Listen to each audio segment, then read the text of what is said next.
మహాశివరాత్రి ఉత్సవాల నేపథ్యంలో ఖమ్మం జిల్లాలోని ప్రముఖ శైవ క్షేత్రాలు ముస్తాబవుతున్నాయి. వారం రోజులుగా విద్యుత్ దీపాలతో ఆలయాలను అందంగా ముస్తాబు చేశారు. శ్రీ పార్వతీ పరమేశ్వరుల కళ్యాణ వేదిక పనులు చేపడుతున్నారు. భక్తులు వీక్షించేలా తెరలు సిద్ధం చేస్తున్నారు.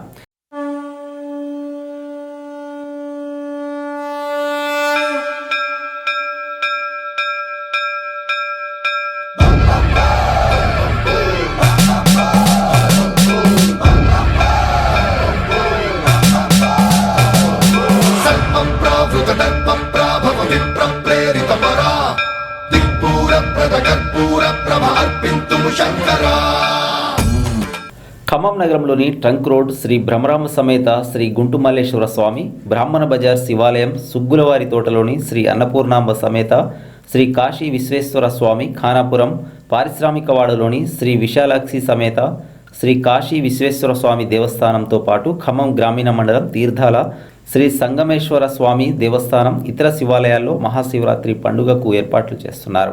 ఇక్కడకు వచ్చే భక్తులకు ఇబ్బందులు కలగకుండా ఏర్పాట్లు సిద్ధం చేస్తున్నట్లు ఆలయ అధికారులు పేర్కొన్నారు. సంగమేశ్వర స్వామివారి దేవస్థానం, తీర్థాల గ్రామం, ఖమ్మం రూరల్ మండలం, ఖమ్మం జిల్లా. ఈ దేవస్థానంలో స్వామివారి మహాశివరాత్రి బ్రహ్మోత్సవాలు ఈ రోజు నుండి 5 రోజుల పాటు ఘనంగా నిర్వహించబడును. ఈ ఉత్సవాలకు సుమారు 5-6 లక్షల మంది భక్తులు విచ్చేయుదురని చెప్పి అంచనా వేయడం జరిగింది.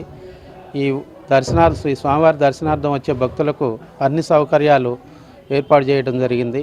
ఎలాంటి ఇబ్బందులు లేకుండా అన్ని సౌకర్యాలు కూడా ఏర్పాటు చేయడం జరిగింది. ఈ ఉత్సవాల్లో ముఖ్యంగా ఈరోజు రాత్రి 12:30కు అభిషేకంతో ప్రారంభమవుతున్నది. అభిషేకం తర్వాత భక్తులను సర్వదర్శనానికి వదలడం జరుగుతుంది.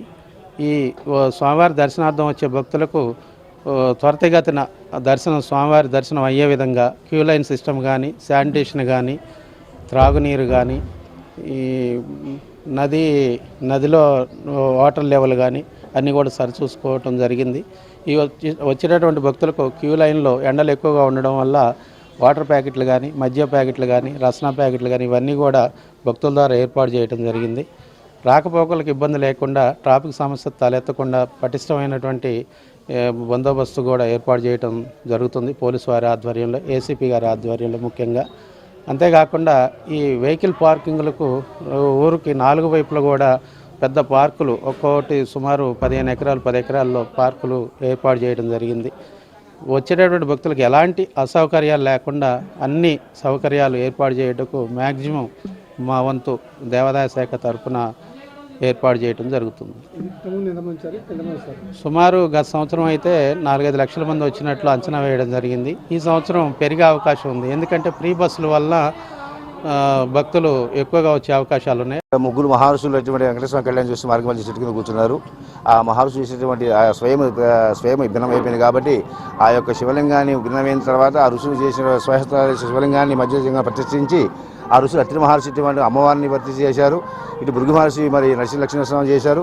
ఆ విధంగా ఈ నదిలో స్నానం చేసినటువంటి ఎవరైతే ఉంటారో ఆరోగ్యం కానీ, కళ్యాణం కానీ, ఉద్యోగం కానీ, సంతానం కానీ, ఏదైనా శివాసయం కానీ ఏదైనా కూడా స్వామివారిని నెరవేరుస్తారు కాబట్టి ఇక్కడ ఎక్కువ పిండ ప్రధానాలు బాగా చేస్తుంటారు.